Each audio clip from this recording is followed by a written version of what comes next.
Hi everyone, my name is Karen Grace Katigba, caregiver of SAS and Lipa, batch 2183. Today, I will demonstrate the nasopharyngeal suctioning. The purpose for this is to seek out the secretions. Before performing nasopharyngeal suctioning, make sure the patient has no contraindication to the procedure such as bleeding disorder.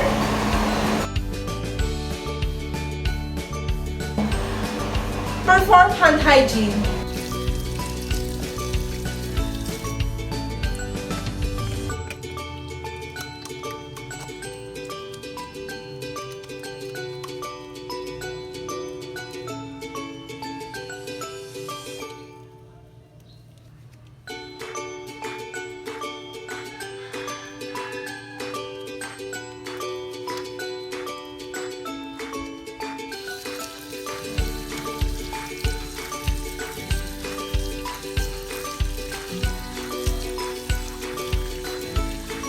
Ensure the client's privacy. Introduce yourself to the patient. Hi ma'am, I'm Karen Grace Katigba, your caregiver for today. May I know your name and your birthday, ma'am?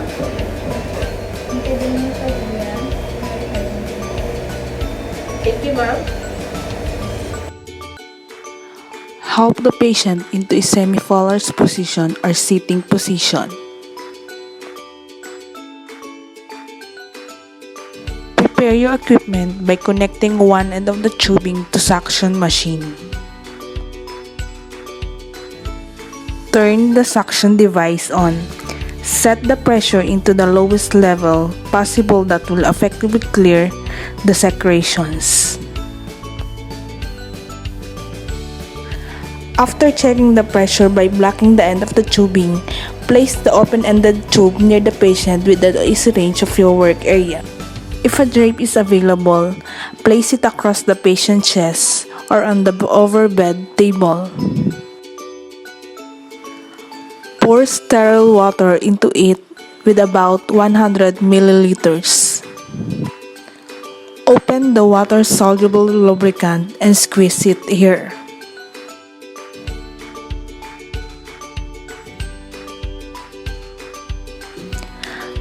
I may now apply a pair of gloves in my dominant hand and a clean gloves to my non-dominant hand.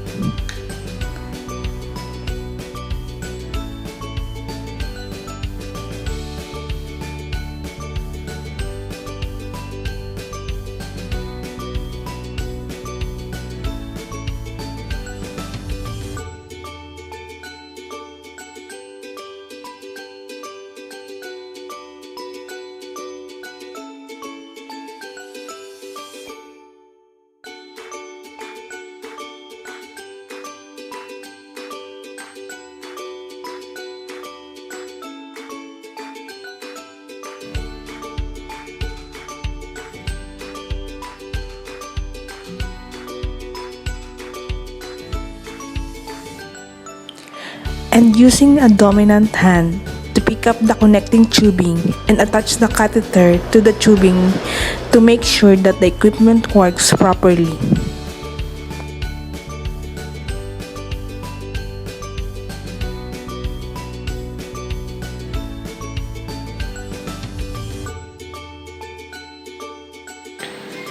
Suction a small amount of normal saline solution from the basin. Increase the patient prescribed oxygen flow rate and instructing her to breathe slowly and deeply.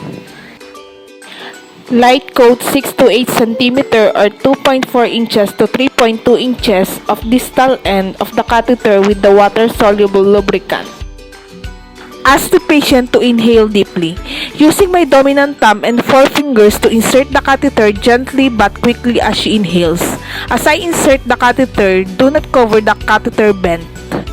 When performing the nasopharyngeal suctioning, the general rule is to insert the catheter to roughly the same depth as the distance from the mouth or tip of the nose to the angle of the mandible.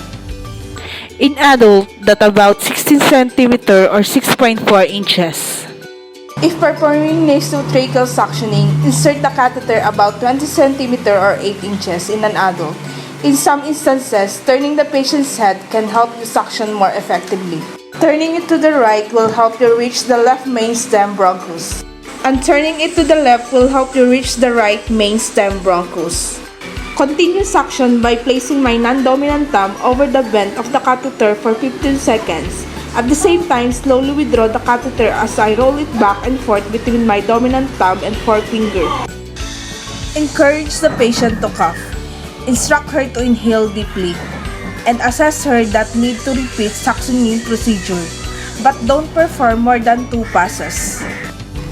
Rinse the catheter and connecting tubing by suctioning normal saline until the catheter and tubing have been cleared of the secretions.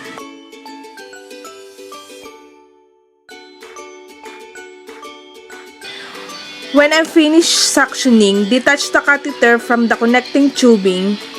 Loop the catheter around the fingers of my dominant hand. Pull the gloves off inside out around the coil catheter to isolate any contaminants. Remove other gloves and turn off the suction device.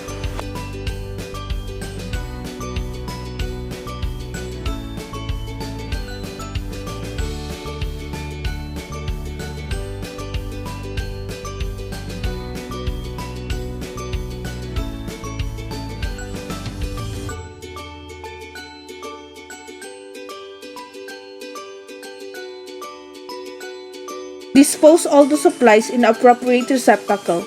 If indicated, reset the patient oxygen to its original level. Remove and dispose of the drape and reposition the patient. Help the patient into a comfortable position. Perform hand hygiene.